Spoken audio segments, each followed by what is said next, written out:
Vamos, hermanos, entonces a continuar con nuestro tema. Y esta vez, hermanos, será un tema muy importante y a veces rodeado de muchas preguntas, de muchos, hasta a veces malos entendidos. Y es con respecto a la institución de la cena del Señor. Obviamente, hermanos, no podemos ver todo lo que se pudiera ver del tema, ni en la profundidad. Quizás no recuerdo si tenemos una grabación de cuando pude yo hablar de este tema como en 5 o 6 sermones o enseñanzas. Pero aquí pues nos vamos a concentrar en la parte más central de este tema. Este relato que acabamos de leer de nuestro Señor Jesucristo, instituyendo la cena, les recuerdo que desde hace ya varios domingos estamos en la última semana de nuestro Señor antes de ir a la cruz. Y esta institución de la cena del Señor se encuentra el jueves, cuando el sol se empezó a poner. ¿Qué quiere decir eso, hermanos? Que ya un día después nuestro Señor ya habría muerto en la cruz. Este es el día anterior. Les recuerdo que Él muere un viernes, pero esto es el jueves, ya entrando la noche. Estos últimos relatos de intimidad de Jesucristo con sus discípulos son sumamente instructivos. En medio de esa cena de Pascua, y le debo recordar para que en el libro de Lucas, cuando usted lea el libro de Lucas, no empiece como a decir, pero ¿por qué tomó la copa primero? Si leyó bien. Luego el pan y luego la copa. ¿Por qué? Pues en medio, le recuerdo que la institución de la cena estaba en medio de una cena pascual donde ritualmente más o menos había 4 copas que había que tomar. Comer unas ensaladas amargas y el cordero pascual. Así que como eso se da en medio de esa cena, hay varias comidas y bebidas. En medio de eso el Señor instituye una de las 2 ordenanzas del nuevo pacto. La otra es el bautismo. Pero miremos unas de sus características más prominentes. Lo primero que veremos hoy son las circunstancias originales de su institución. Las circunstancias originales de su institución. La institución de la Cena del Señor se encuentra en 3 de los 4 evangelios y en una epístola del apóstol Pablo. Esto nos indica, hermanos, el peso y la importancia que los discípulos del Señor le dieron a esta cena del Señor, a este medio de gracia y cómo lo recordaban. Mirando los textos de los evangelios, también podemos concluir que fue de esos textos por los que el apóstol dice, yo recibí del Señor lo que también les he enseñado. No significa, hermanos, que el Señor se apareció nuevamente a Pablo y le instruyó de la cena, sino que Pablo aprendió lo que había instituido el Señor. ¿Y cuál es su fuente de entendimiento? Sino los evangelios, sino las mismas personas que estuvieron presentes en esa cena donde se instituyó. Ahora, las referencias usted las va a encontrar porque la mayoría de Biblias tienen un título que no es inspirado por el Señor, sino que la colocó el traductor, y abajo hay una serie de referencias bíblicas. Si no es ahí, está abajo, pero usted puede encontrar que la institución de la Cena del Señor está en Mateo 26, Marcos 14, Lucas 22 y 1 Corintios 11. Si usted quiere hacer un estudio completo del tema, pues yo le recomiendo ir por todas las referencias y mirar que cada una nos ofrece datos para poderlo entender. Debemos recordar esto, hermanos, que la institución, cuando se instituyó la cena, del Señor, lo que le vamos a llamar la cena o la mesa del Señor, se dio en medio de la celebración de la Pascua judía. Como debemos recordar, dicha festividad se empezó a celebrar la noche en que el pueblo de Israel salió de Egipto. Y eso está en Éxodo 12.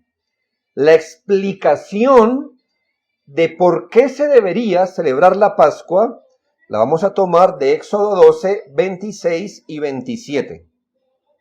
Y cuando os dijeren vuestros hijos, ¿qué es este rito vuestro? Vosotros responderéis, es la víctima de la Pascua de Jehová, la cual pasó por encima de las casas de los hijos de Israel en Egipto, cuando hirió a los egipcios y libró nuestras casas. Entonces el pueblo se inclinó y adoró. Ahí está pues la explicación del por qué se debería hacer este ritual en el caso de los judíos, que estaban celebrando la noche que el Señor pasó por todas las casas para tomar la vida del primogénito, aún de hombres y animales, y que pasó por alto. Esa palabra pasó por alto es la palabra Pascua, pasar por alto. Pasó por alto, es decir, el ángel no entró a la casa o pasó por alto la casa del israelita, pero no por ser israelita, sino porque previamente había tomado un cordero, lo había matado y había puesto su sangre tanto en las columnas de la puerta como en su dintel. Con esto, atiéndase, no queremos decir que la cena del Señor cristiana es el equivalente a la Pascua judía. No. Solo le estoy diciendo en medio de qué se instituyó la cena del Señor. Se instituyó en medio de la celebración de la Pascua judía. La cena del Señor supera en significado a la Pascua en muchos aspectos. La Pascua judía era una sombra no de la cena del Señor. La Pascua judía era una sombra de Cristo. Entiéndase bien, porque muchos dicen, bueno, en la iglesia del Antiguo Testamento se celebraba la Pascua. En la iglesia del Nuevo Testamento se celebra la cena. No creemos eso. La Pascua es la sombra de Cristo, no de la cena. Eso quiere decir que luego que Jesucristo muriera en la cruz, la Pascua quedó abolida. Escuche bien, cuando Cristo muere en la cruz, la Pascua quedó abolida, porque la realidad vino. 1 Corintios 5, 7, limpiaos pues de la vieja levadura, para que seáis nueva masa, sin levadura como sois, porque nuestra Pascua, que es Cristo, ya fue sacrificada por nosotros. Así que usted no encontraría a un cristiano en esta época celebrando la Pascua, porque eso sería un equivalente a decir que todavía estamos en la sombra, como si Cristo no hubiera venido, pero dice la Biblia que la Pascua, que es Cristo, ya fue sacrificada por nosotros. Un creyente que esté celebrando hoy día la Pascua está negando el Evangelio en un punto fundamental, que es el sacrificio de Jesucristo. La Pascua conmemoraba una sombra, cuando el Cordero fue sacrificado para que el primogénito no muriera. En cambio, la cena no está celebrando una sombra. La cena del Señor conmemora la realidad. La Pascua estaba destinada a desaparecer cuando el verdadero Cordero Pascual fuera sacrificado. Esto es Jesucristo. La cena está destinada a recordarnos al Cristo crucificado y está destinada a recordarnos esto hasta su segunda venida, o en palabras de Lucas, hasta que venga el reino. En ese contexto se dio la Pascua. Segundo, ¿qué aprendemos de ese texto? Los participantes y el contexto apropiado de su observancia. ¿Qué aprendemos de este texto? ¿Quiénes son los participantes? ¿Quiénes deben participar de la cena? Y además aprendemos cuál es el contexto apropiado en el que esta cena debe ser observada. ¿Cuál es el contexto? La cena del Señor es una institución que se levanta sobre un contexto específico, con personajes específicos y con un significado específico. Si usted nota, la cena fue instituida solo con los discípulos de Jesucristo. El Señor hizo muchas cosas cuando había mucha gente. Predicó, hizo sanidades, muchas cosas hizo. Pero la cena solo fue instituida en la compañía de sus discípulos. Esta ordenanza no fue dada para las familias, para el Estado, ni para individuos particulares. Cuando el Señor instituyó esta ordenanza, no la instituyó indiscriminadamente. No dijo, el que quiera, venga y participe, sino que lo hizo en una reunión privada solamente con sus discípulos,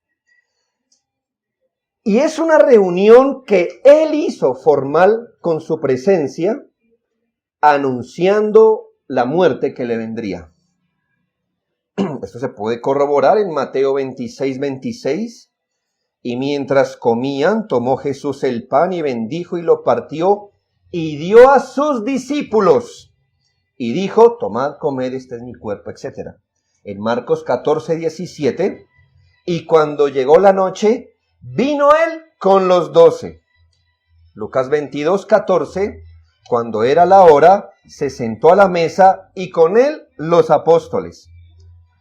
Usted quedamos completamente claros en cuanto a que la cena no se celebró después de una invitación pública, sino en una reunión restringida a aquellos individuos que habían seguido al Señor, que se identificaban con Él tanto privada como públicamente.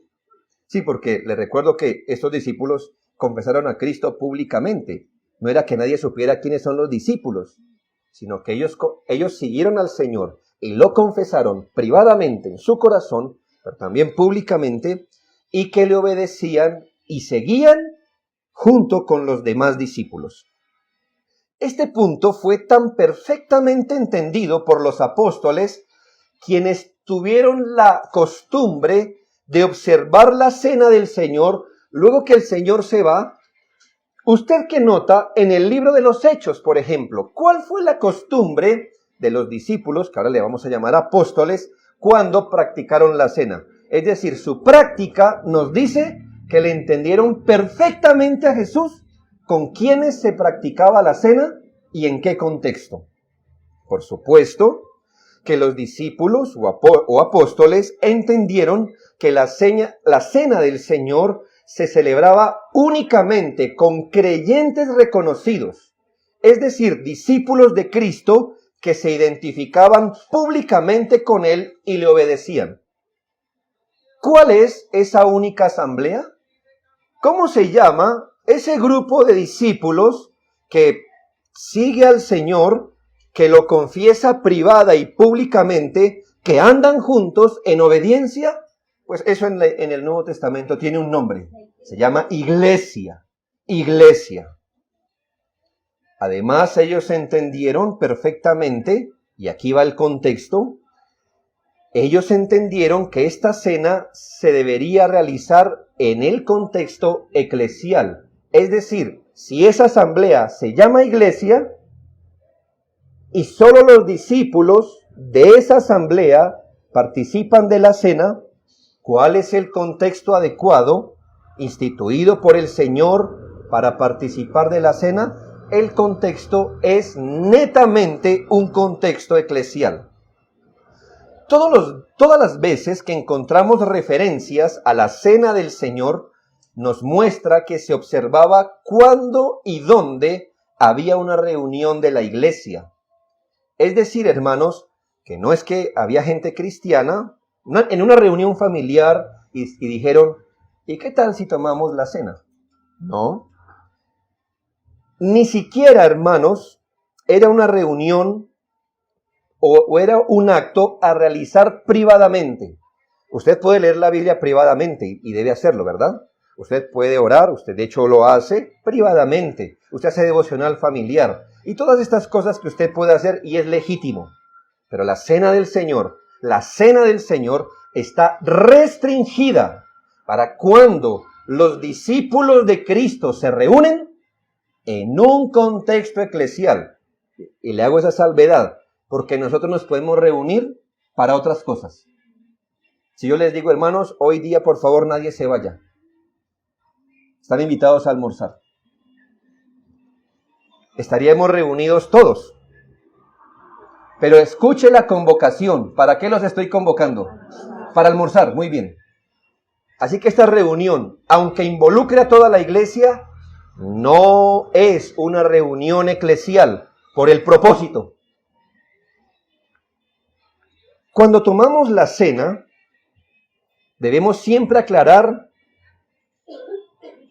que participan de ella los discípulos en un contexto eclesial. Por eso al tomar la cena debemos siempre aclarar quiénes son sus participantes. Y yo le ruego a nuestros hermanos miembros y a los que nos visitan los domingos en la tarde cuando tomamos la cena, que no se fatiguen de esta explicación. Esta explicación está supuesta a ser dada siempre. ¿Para qué? Para que sea invitado quien debe y sea restringido el que no puede hacerlo. Solo participan aquellas personas unidas a Cristo por medio de la fe en su nombre y en su sacrificio, y que se han identificado privada y públicamente con el pueblo de Dios y que siguen a Jesucristo junto con los demás discípulos. Luego, ¿qué se requiere de los que vienen a la cena del Señor? Pues aquellos que participan de esta ordenanza deben examinarse a sí mismos si se arrepintieron verdaderamente de sus pecados anteriores, con el firme propósito de llevar una nueva vida en el contexto de una fe viva en la misericordia de Dios y a través de Cristo, y un recuerdo agradecido de su muerte, y aman la iglesia y están en paz con todos los hombres. ¿Le repito? Tendrá que ver el video, no voy a hablar despacio. ¿Qué se requiere de los que vienen a la cena del Señor? Aquellos que participan de esta ordenanza deben examinarse a sí mismos si se arrepintieron verdaderamente de sus pecados anteriores, teniendo el firme propósito de llevar una nueva vida en el contexto de una fe viva en la misericordia de Dios a través de Cristo, y en el contexto de un recuerdo agradecido de su muerte, y quienes aman la iglesia y están en paz con todos los hombres.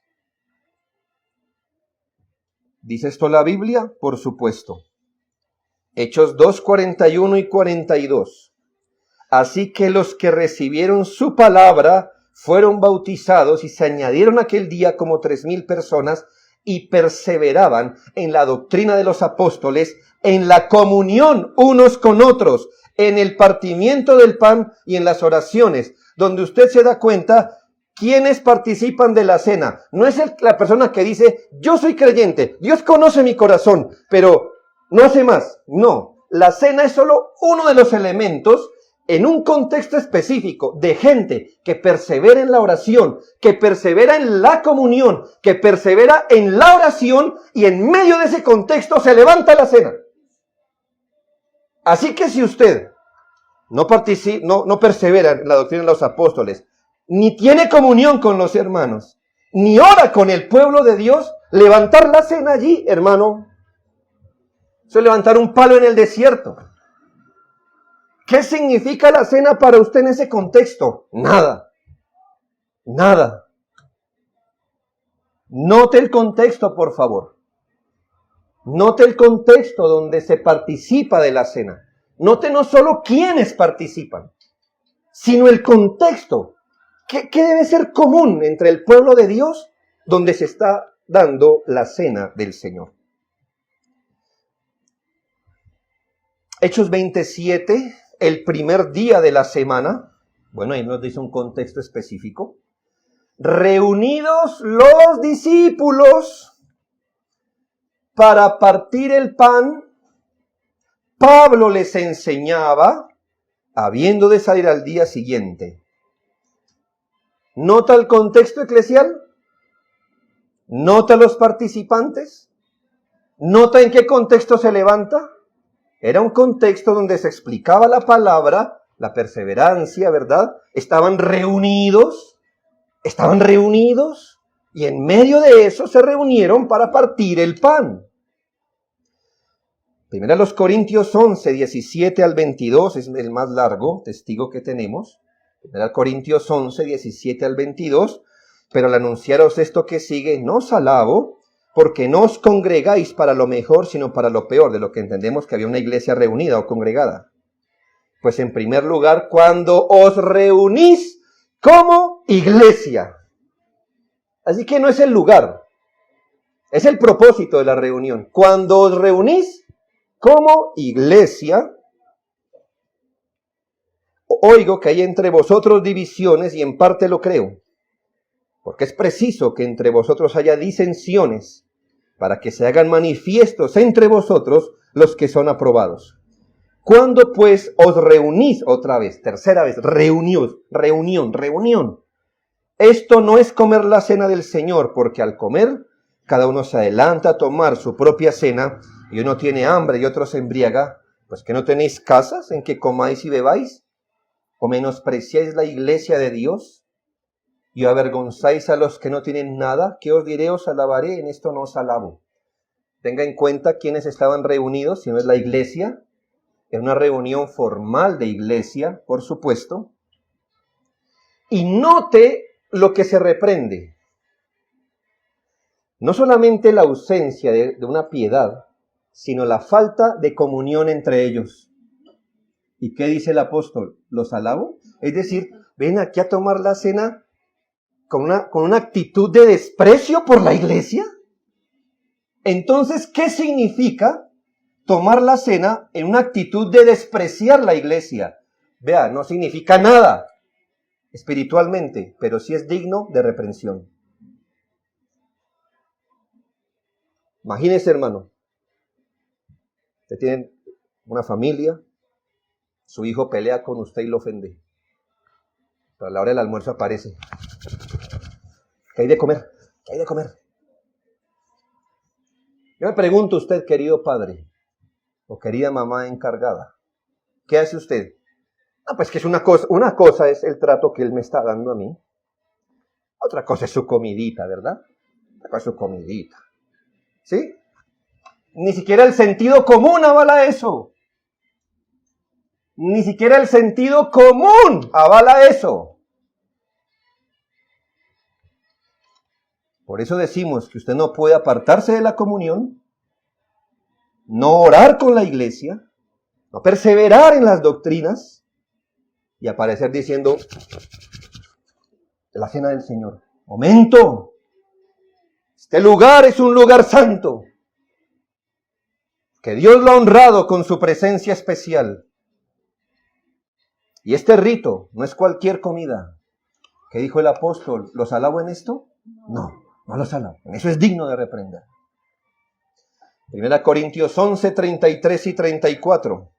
Así que, hermanos míos, cuando os reunís a comer, otra vez, reunís, y hermanos, esperaos unos a otros, etcétera, etcétera, etcétera. De los participantes de la cena del Señor derivamos el contexto apropiado. ¿Qué son las reuniones públicas de la iglesia? ¿Podemos celebrar la cena del Señor con la familia? No. Y si todos son creyentes, tampoco. Ni siquiera en cualquier reunión entre cristianos. Mire, mensualmente tenemos una reunión con pastores y líderes. Ahí están todos, los pastores y sus esposas, y líderes y sus esposas, y todos son cristianos. Entonces uno dice, ¿podemos tomar la cena aquí? No, ¿por qué? Porque esa es una reunión de pastores para aprender una conferencia. No es una convocatoria de la iglesia. A menos que sea una reunión formal de creyentes para la adoración a Dios, la cena no debería observarse. Por eso es que no tenemos la costumbre de que hay un hermano enfermo que hace 3 meses no viene a la iglesia, está postrado. ¿Por qué no le guardamos la cena en un recipiente y un pan? Y va alguien y se lo da.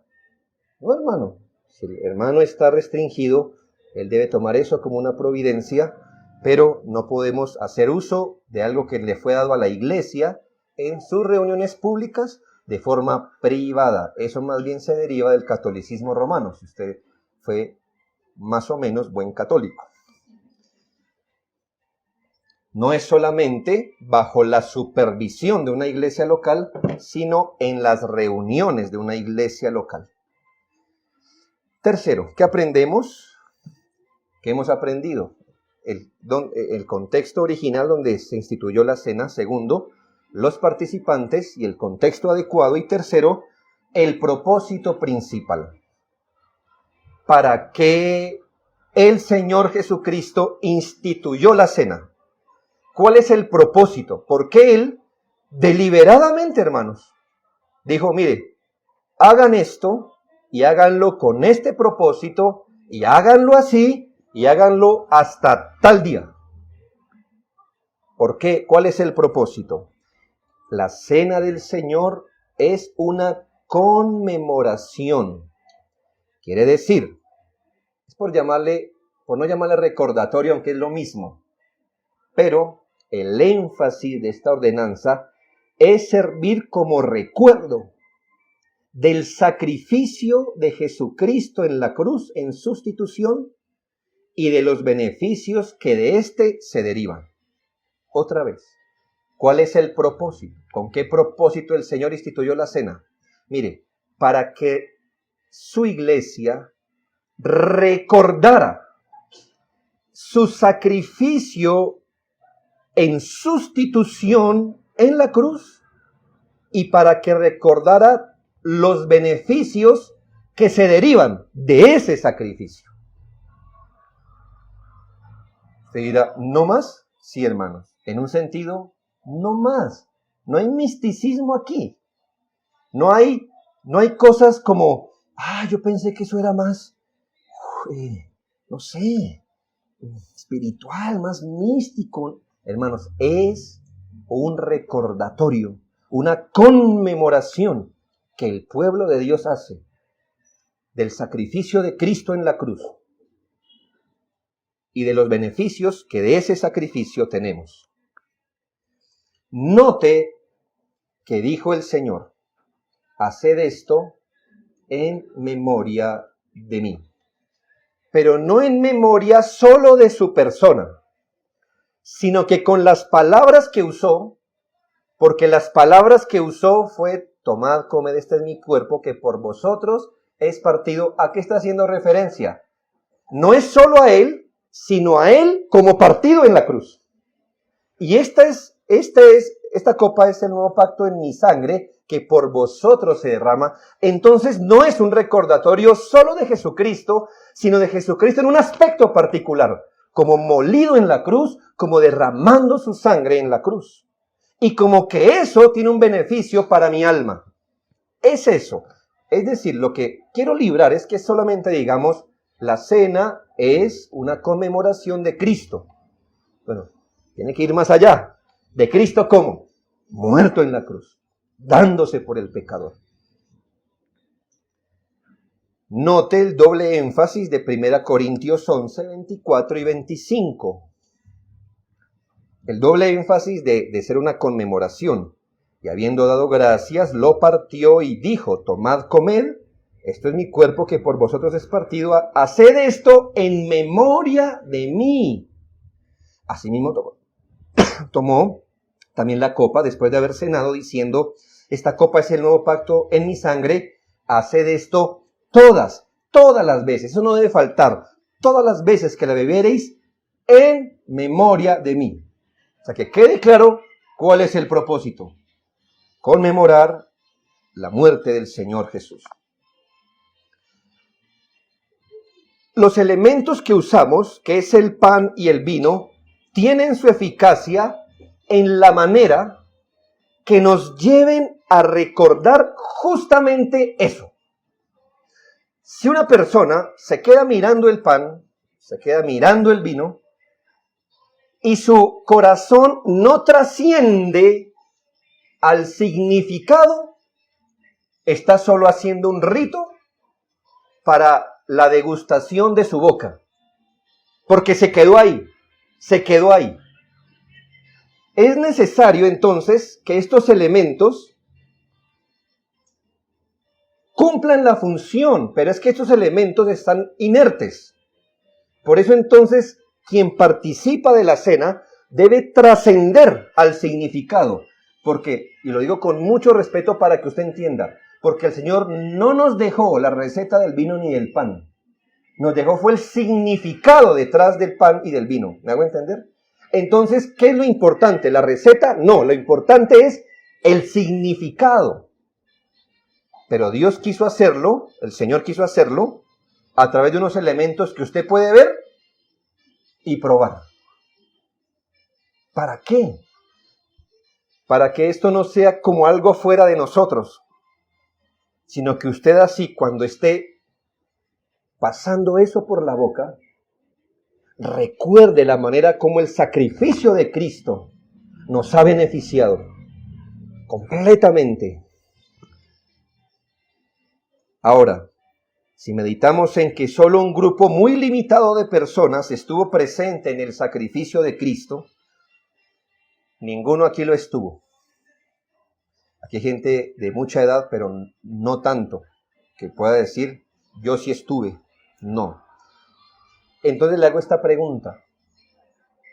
Yo le estoy diciendo que la cena nos recuerda el sacrificio de Cristo. ¿Cómo lo va a recordar si usted no estuvo? Póngase a pensar que aquí el barco de muchos creyentes se hunde. Porque tengo que decir, sin conocerle a usted, pero me conozco a mí mismo, es suficiente, que muchos creyentes empiezan a recordar o a traer imágenes mentales de una persona clavada en la cruz. Y yo le pregunto, ¿qué verdad tiene esa imagen que usted trae a la mente? Si usted no conoce personal o físicamente a Jesús. Es una imagen inventada por su cerebro, traída de las películas que usted y yo hemos visto. Si eso es lo que usted recuerda, un Señor sangrando en la cruz, ese no es Jesús, esa es su imaginación. Posiblemente sea un actor que usted está recordando, una imagen que se le quedó pegada desde pequeño. Porque ninguno de nosotros estuvo allí como para recordar eso. Entonces nos preguntamos, ¿de qué manera recordamos el sacrificio de Cristo? Mire, hermanos, porque si fuera un recordatorio mental, ¿quiénes pudieran aprovechar la cena del Señor y cumplirla en su propósito? Pues solo los que estuvieron allí mirando a Cristo en la cruz. Y entonces dirían, no, entonces me voy a recordar de ese episodio. Ni siquiera Pedro estuvo allí. Pedro estaba llorando.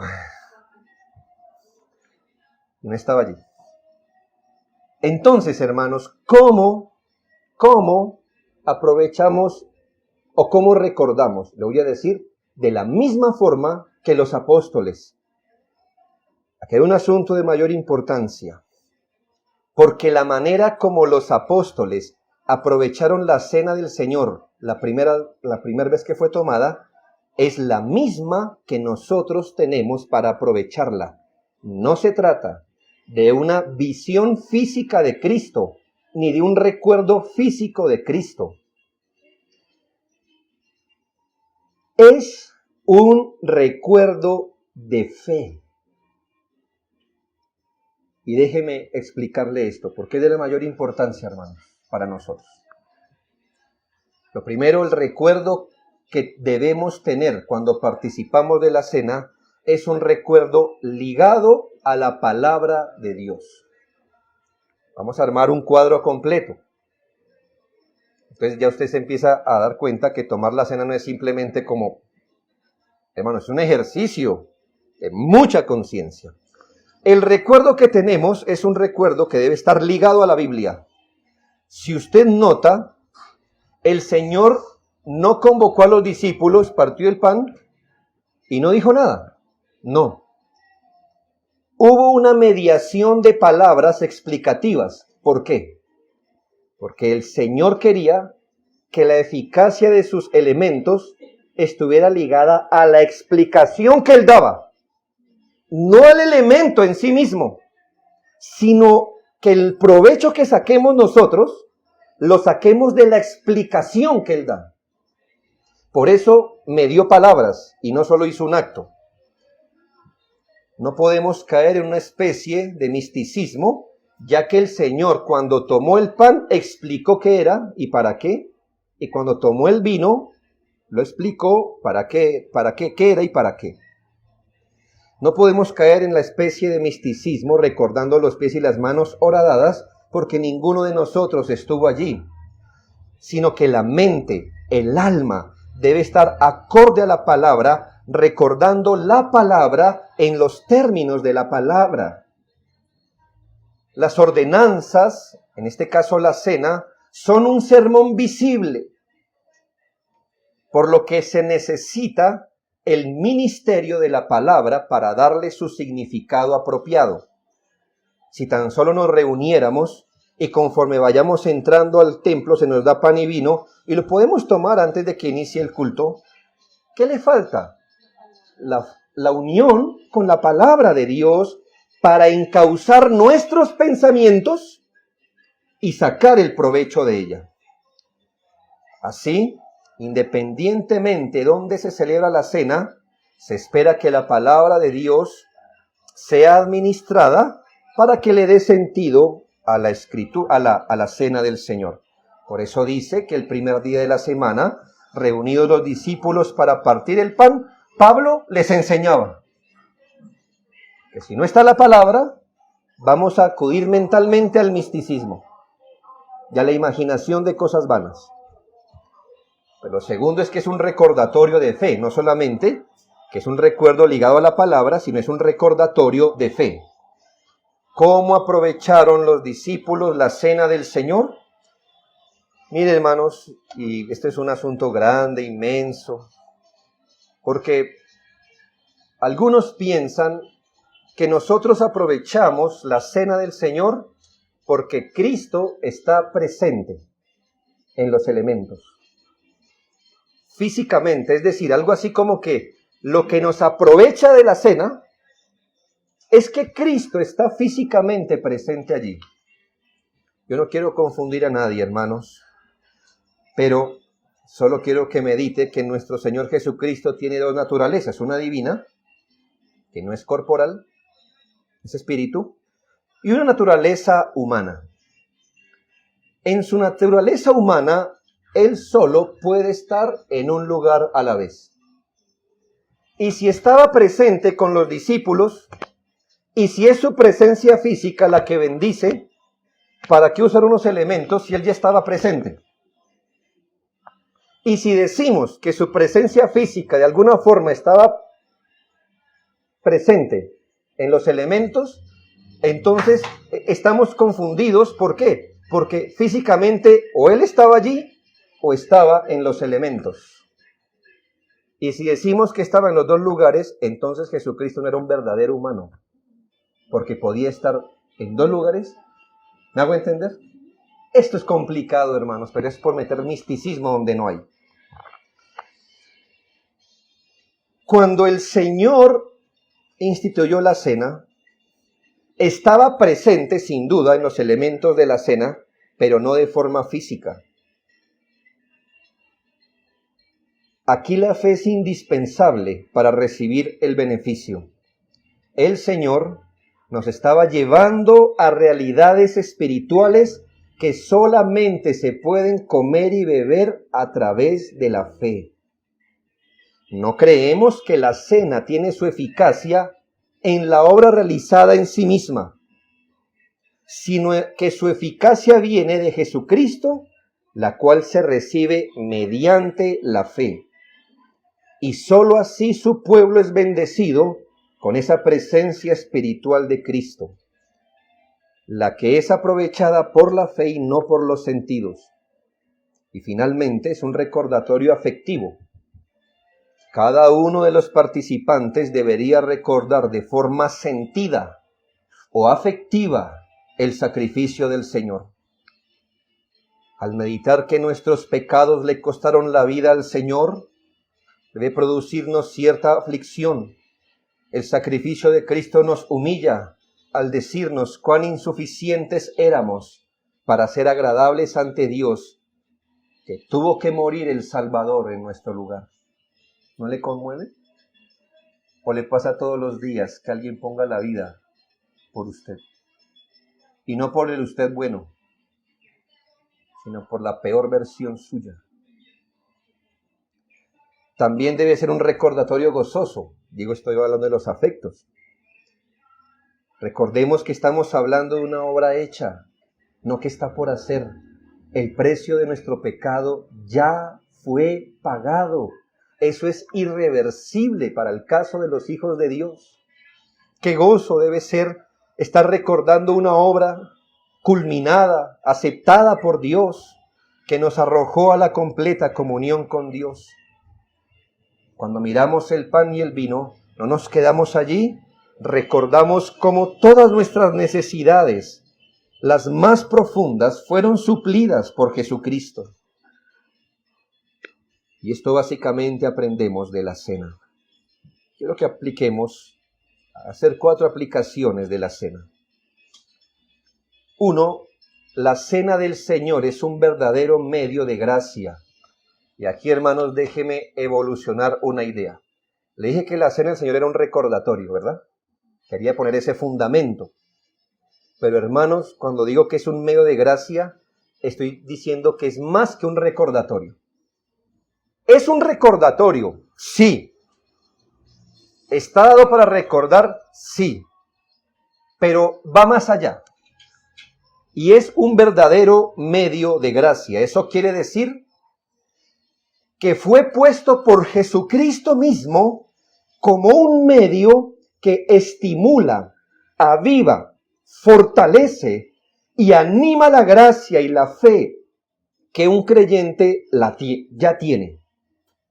Por eso un individuo que no tiene fe en Jesucristo no puede participar de la cena. La cena no da vida espiritual a nadie.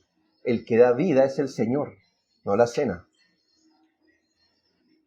Sino que la cena aviva la fe que ya existe, la gracia que ya existe.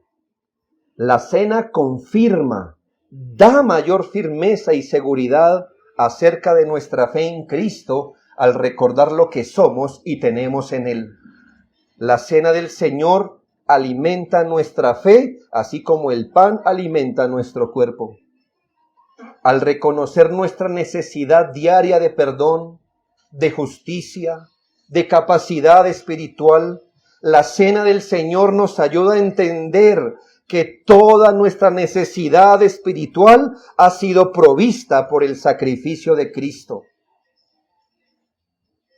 El bautismo nos recuerda que hemos sido muertos y resucitados en Él. ¿Nos lo recuerda una sola vez?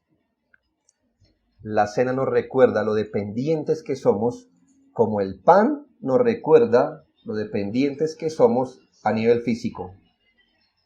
Una vez alguien oró por la comida así, y creo que yo mentalmente siempre oro así, aunque en mi boca no lo diga, pero una vez alguien oró por la comida, no por la cena, por la comida, de esta forma. Gracias, Señor, por recordarnos, al menos 3 veces al día, cuánta necesidad tenemos de ti. Oh, sí, hermanos. Cada vez que usted empieza a ver así como raro, ¿verdad? O empieza a sentir aquí un vacío o desgano. ¿Sabe, hermano? El Señor pudo habernos hecho como algunas plantas, ¿verdad? Como algunos animales, como los osos. Se atragantan de comida y pueden hibernar por algunos meses. ¿Por qué nos hizo el Señor con tal metabolismo, hermano, para que al menos 3 veces al día usted recuerde que usted no es suficiente por usted mismo, que le toca acudir a lo que Dios ha dado en la naturaleza para no morir? El bautismo nos recuerda una vez que fuimos muertos y resucitados en Cristo. La cena que nos recuerda cuán dependientes somos de la provisión del pan de vida que es Cristo, del agua de vida para mantenernos en la fe, nuestra necesidad permanente que solo la obra de Cristo en la cruz puede suplir. Porque que yo sepa, usted peca y yo pecamos todos los días. Y todos los días necesitamos la misma justicia de Cristo. Y ser revestido del poder del Espíritu Santo. Ninguno puede estar fuera de Cristo. Todos dependemos de Él. Y la cena nos recuerda nuestra necesidad permanente de tener un Salvador. La cena hace que incremente nuestra conciencia de nuestro compromiso hacia Él. Si un individuo le comunica su amistad una vez, nos sentimos obligados hacia Él. Pero si cada semana este individuo nos da un recordatorio de su amistad, estaríamos más obligados a Él. Pero si Cristo nos sostiene en la fe cada segundo del día, ¿no estaremos obligados hacia Él más y más? La cena del Señor tiene la intención de fortalecer nuestra comunión con Dios. El Señor proveyó estos medios de gracia de una manera que nos mantiene cerca de Él y no quiere que por ningún motivo su pueblo olvide cuál es el fundamento de su vida espiritual ahora. Segunda aplicación. La cena del Señor como medio de gracia nos señala la gran necesidad que tenemos de su palabra. La cena del Señor como un medio de gracia. Y ahí le doy una clave, hermano. Los medios de gracia no tienen ningún sentido fuera de la palabra. Cualquier beneficio que tienen los medios de gracia no lo tienen en sí mismos. Y yo quiero explicar eso porque es una diferencia que se discutió desde hace mucho tiempo en la iglesia, donde se habló de ex opere operato, que eso en español quiere decir que el catolicismo romano considera que el medio de gracia funciona en virtud de la obra hecha. Eso pasa con el alimento, hermano. Le voy a colocar este ejemplo. Si usted piensa bien o mal del alimento, si usted está dispuesto o no, si cree o no, si es ignorante o estudiado, hermano, usted come y el alimento hace en usted lo que él va a hacer. Es decir, que no estoy de acuerdo con las proteínas. Pues coma proteína y el alimento le va a hacer lo que la proteína hace. Que no estoy de acuerdo con las vitaminas. Pues como una naranja y ¿sabe qué le importa a las vitaminas lo que usted piense? Nada.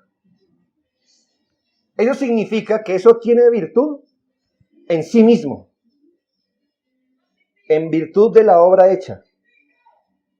Es más, usted come y duerme, usted no es consciente de lo que está pasando, el alimento cumple su función. Los medios de gracia no tienen virtud en sí mismos. Es necesario que la palabra encamine la mente, avive el significado para que éste nos aproveche.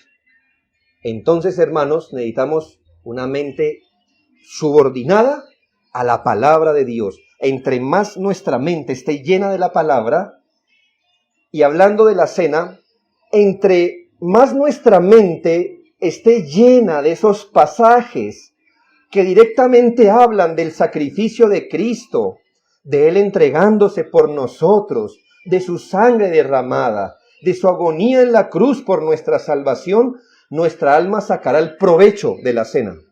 Entre más nuestra mente esté saturada de la palabra de Dios, de esos textos donde el Señor es entregado por nuestra salvación. El Espíritu de Dios debe ayudarnos para que la palabra no solo venga a reposar en nuestra mente, sino en nuestra fe en los niveles más profundos de entendimiento y afecto. Tercero, la cena del Señor como medio de gracia señala la gran necesidad que tenemos de la fe y de ser fortalecidos en ella. El Señor Jesucristo buscó un contexto de una cena para instituir la cena del Señor, mostrando que esta ordenanza estaba destinada para ser un banquete espiritual. No era para complacer los sentidos, era el alimento espiritual de los discípulos. Así como cuando nosotros nos esforzamos a la distancia para reconocer el rostro de alguien, no sé si le ha pasado, usted ve a alguien y lo mira y dice, yo lo conozco, y empieza su mente, ¿verdad? A hacer un barrido allí.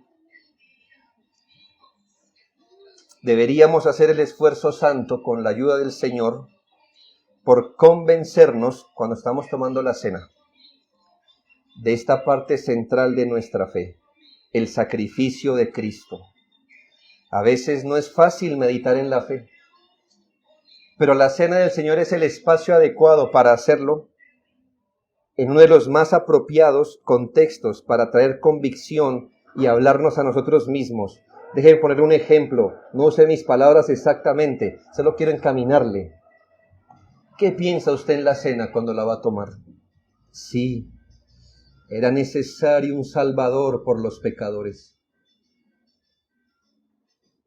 Es que el pecador no puede hacer nada por sí mismo. Ay, me acuerdo de la semana pasada, y si fuera por mí mismo, ¿estaría tomando la cena? ¿Qué está haciendo usted? No está yendo fuera de la Biblia. Está tratando de ubicar en su mente y en su corazón la importancia de la cena. Y usted no solamente dice, era necesario un Salvador para el pecador, sino, ay, yo soy pecador. Yo necesité un Salvador. Tan podrías eran mis obras que aquí me encuentro yo tomando la cena, como recordando que debí ser salvo por gracia, por medio de la fe. No hay justos, ni mis virtudes, ni mis obras me pudieran dejar en paz con Dios, pero recuerdo que Cristo se dio en la cruz para la salvación de gente como yo.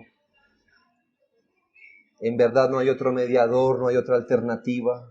Gracias por Cristo. Y cosas semejantes deben inundar nuestra mente cuando estamos tomando la cena. Eso es un recordatorio de fe. Note además que la cena obró como un medio preservador de la fe de sus discípulos. La cena fue dada antes de que ellos estuvieran expuestos a la más grande tentación que una persona pudiera experimentar. ¿Cuál era, hermanos? De depositar su fe en un Salvador y verlo morir en una cruz. ¡Qué tentación y prueba tan grande! Judas no tuvo ese problema, tuvo uno mayor. Pero piense que esos hombres por 3 años soportaron de todo para concluir, tú eres el Cristo. Creemos que tú eres el Mesías, el Hijo de Dios. Y un día después de esto lo iban a ver morir en la cruz. ¿Mantendrían su fe en Él todavía? Es que ellos no habían leído el Evangelio, les recuerdo, para saber cómo terminaba. ¿Qué fortaleció su fe? Obviamente Cristo. Pero Cristo también usó un medio. ¿Y cuál fue? La cena del Señor. Hermanos, nosotros necesitamos tantas cosas para nuestra fe. No es el dinero, no es la salud, no, hermanos. Usted no se ha puesto a pensar si su historia, qué tal terminara como la de Judas y no como la de Pedro.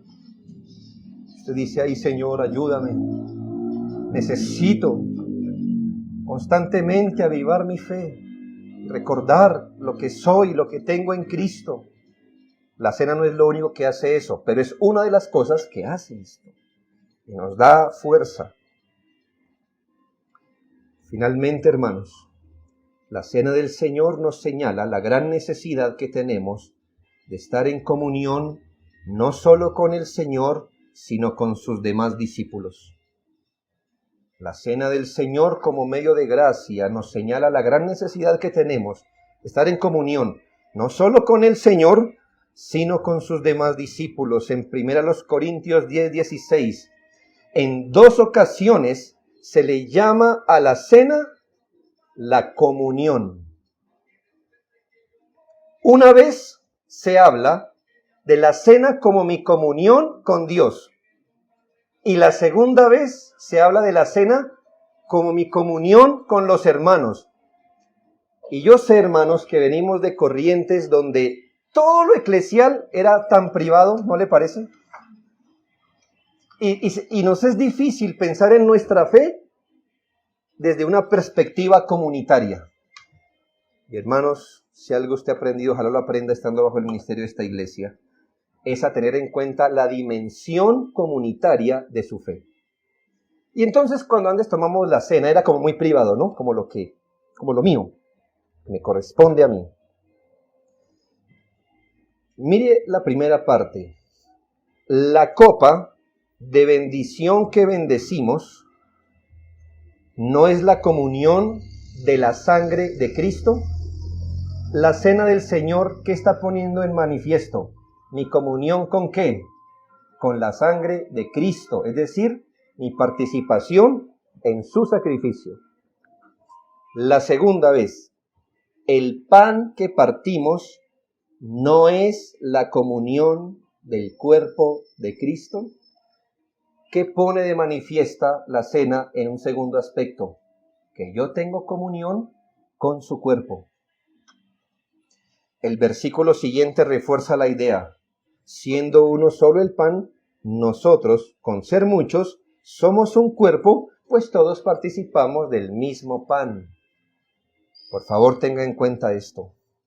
La cena vincula y expresa mi comunión con Dios, sí, y mi comunión con la iglesia.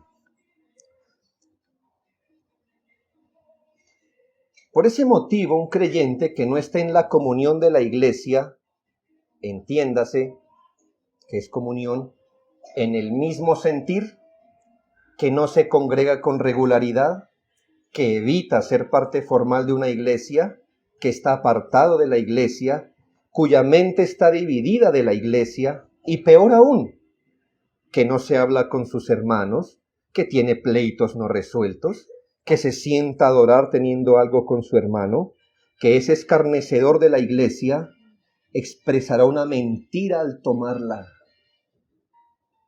Y el Señor dice que por ese motivo muchos están debilitados y a otros los ha cortado.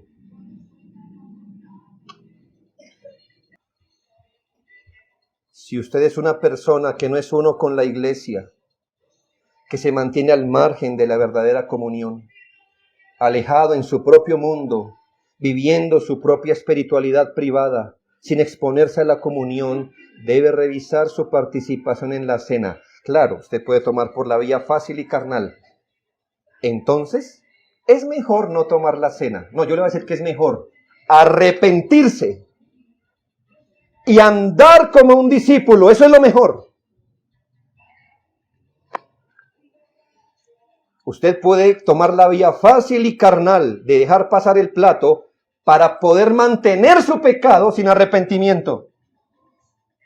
Pero puede tomar la vía de un discípulo abnegado que se arrepiente de sus pecados para poder tomar este medio de gracia. Usted puede ser solícito para hacer de una fe un sentir, compartir las cargas, las oraciones, las exhortaciones de la iglesia, así como en la cena expresamos que tenemos las mismas esperanzas, gozos, consuelos. No sea como Judas, que participó al comienzo de este rito y Satanás entró en él.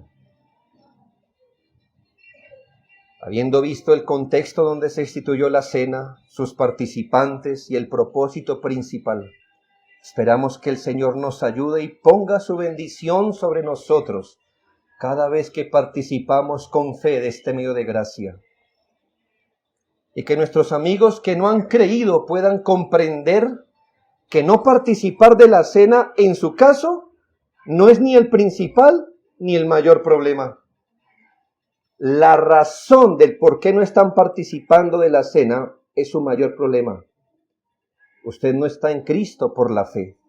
Si usted no es un discípulo de Cristo, si no descansa su vida presente y su eternidad en Él, si no se ha arrepentido de sus pecados anteriores y no anda en novedad de vida, si no sigue a Jesucristo con los demás discípulos, entonces usted puede acabar con el pan y con el vino de una cena y eso no significarle nada. Primero lo primero, y lo primero es que usted sea de Cristo y tenga fe. Luego se preocupa entonces por la cena del Señor. Oremos.